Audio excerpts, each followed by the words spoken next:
पूरा गांव सो रहा था। रात के आसमान में तारों की चादर बिछी हुई थी। धूल भरी पगडंडियों पर चांदनी चांदी की तरह बिखरी हुई थी। दूर कहीं एक कुत्ता भौंका। उसकी आवाज में एक अकेलापन और उदासी थी। सब कुछ शांत था, सब कुछ शांत था। उन्हें उन चमकती आंखों के बारे में नहीं पता था जो उन्हें सोते हुए देख रही थीं। आंख शायद ही पहचानी जा सके।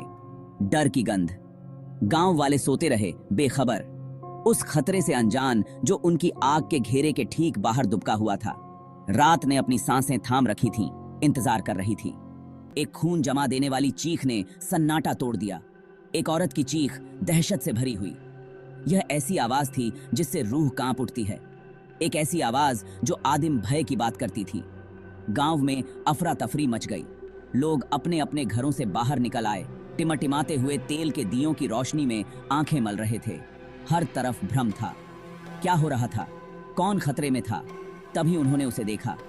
एक भयानक आकार चांदनी से नहाए खेतों के सामने दिखाई दे रहा था। एक भेड़िया।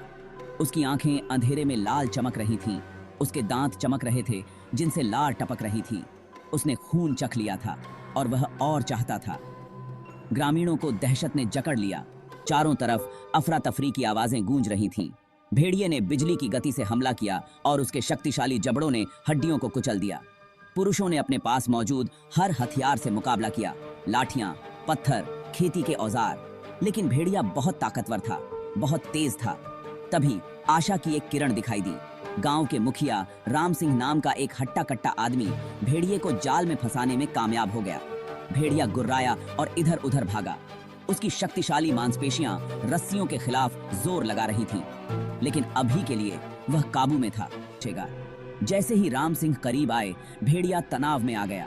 अचानक ऊर्जा का एक विस्फोट करते हुए उसने छलांग लगा दी। भेड़िए के संघर्ष से कमजोर हो चुका जाल फट गया। भेड़िए के मुक्त होते ही ग्रामीण भयभीत होकर हांफने लगे। राम सिंह जमीन पर गिर पड़े। रस्सी उनके हाथ से बेकार लटक रही थी। भेड़िया एक पल के लिए राम सिंह के ऊपर खड़ा रहा। उसके पंजों से आवाज आ रही थी। उसने एक बहरा कर देने वाली चीख निकाली जो जीत और चेतावनी की आवाज थी। फिर जितनी जल्दी वह प्रकट हुआ था, उतनी ही जल्दी वह अंधेरे में गायब हो गया। भेड़िए के हमले की खबर जंगल की आग की तरह आसपास के गांवों में फैल गई। हवा में भारी दहशत छा गई। माता पिता अपने बच्चों को पास रखते थे। किसान अंधेरा होने के बाद अपने खेतों में जाने से कतराते थे। अनदेखे दुश्मन ने गहरे और आदिम भय को जन्म दिया था। आसपास के जिलों से भी इसी तरह के हमलों की खबरें आने लगी। एक चरवाहे ने, जिसका झुंड खत्म हो गया था, भेड़ियों के एक झुंड के बारे में बताया जिनकी आंखें रात में लाल चमक रही थीं। एक अकेले यात्री ने पहाड़ों से गूंजती हुई भयानक चीखें सुनने की बात कही। हमले अब अलग थलग घटनाएं नहीं रहे, वे अधिक साहसी होते जा रहे थे। जंगल जो कभी जीविका और आजीविका का स्रोत था, अब डर की जगह बन गया था।